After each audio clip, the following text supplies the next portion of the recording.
Isi-serve lang po namin yung warrant. Okay. Ikaw po ba si Norman Magbusin po? Alias Francis Leo Marcos? Hindi.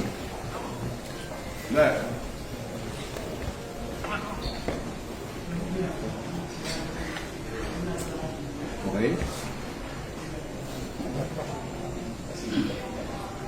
Parang saan yan? Bago pa po yun, ayahin kong masahan ko po kayo ng Kita mo, sir? Kita mo? operatiba ng CIDG. Kayo po ba, ulitin ko po, kayo po ba si Norman Manggusin alias Francis Leo Marcos? Yes, ako nga.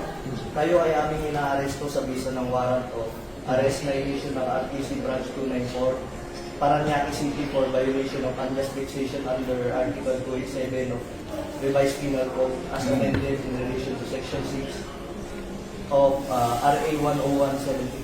Kayo ay may karapatang manahimik, sir. O sa walang tigo, o ano man ang inyong sabihin ay maaaring ipabor o laban sa inyo. Sa anumang hukuman, kayo rin ay may karapatan kumuha ng sarili ng abogado at kumuha ng kung wala po kayong sariling abogado, kayo po ay pagkakalooban ng libre ng gobyerno. Andito ako sa inyo pas na rin. Kumuha ng sarili ng doktor na magsusuri ng inyo. Sir, pwede paano po yan at maano nyo yung karapatan po? Sige. Kayo rin po ay may karapatan po magpasuri sa sino mang doktor at kung wala po kayong kakayahan ay pagkakalooban po kayo ng libre din po ng gobyerno ng doktor na susuri po sa inyo. Okay. Ito po, naiintindihan niyo po ba ang inyong mga karapatan? Naiintindihan ko. Okay po, kayo po ay sasama po sa amin para po sa inyong... Attorney, Ito po, basahin po. unjust fixation daw sa Paranaque. Hindi ko alam kung sino complainant nito.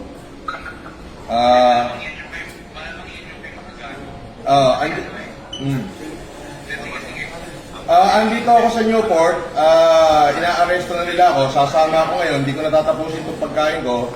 Inilive na nila ako. Pwede bang sasama na lang ako, Brad? Huwag mo na ako ipahiya. Hindi, kailangan po kasi may procedure po tayo. Sige, sandali. Iramin ko lang. May procedure po tayo, sir. Attorney, nasa ka ba?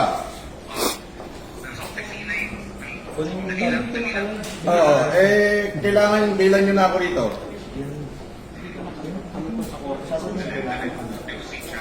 Nang live ko yun. Nang live. Hindi naka-live ko.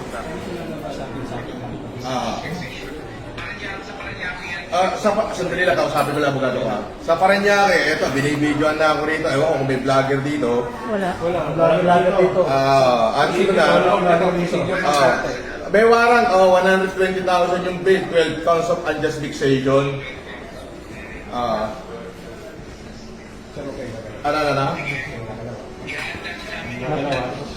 Kayo nagsasama. Paano to, attorney?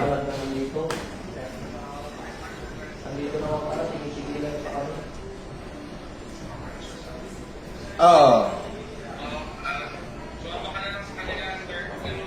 Tapos?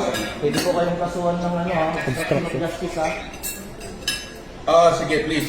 Nasabihin nyo, hindi nyo pa alam. Binabawalan nyo kami mag-video, pero pwede palang mag-vlog. Pwede ba yun? Bawal ka sa... Sir, sino daw pwede contact person dito? Sa pag-bibis naman, sir. Sir, sa CIDG-NCR na lang, sir. Sa Camp Crame.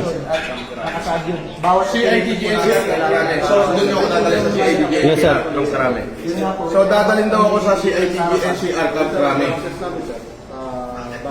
Ay, hindi ba ganun ang process? Pag may warrant at meron naman isang reliable knowledge. Doon daw ang office ng CIDG-NCR sa Karame. Pwede namin pasukin. Wala makakapigil sa amin. Sir, yung warrant, sir, is all over the Philippines, sir. Nation daw, wait daw yung warrant. Maayos mo yung coordination namin dito. Kaya Yun nga po, maayos Hindi naman sa warrant yun. pag may ganito operation at kailangan talaga i-video. We need to inform mo na si Taco. Kaya na. Ganun po kasi yung process ng Taco. Opo, may process po. Pero yun nga po, may knowledge na po. At bibigay sa district na ito mo, ito natin. Pwede mo malis. Sandali, attorney. Ano yan, pwede mo ano yan eh. Pwede mo...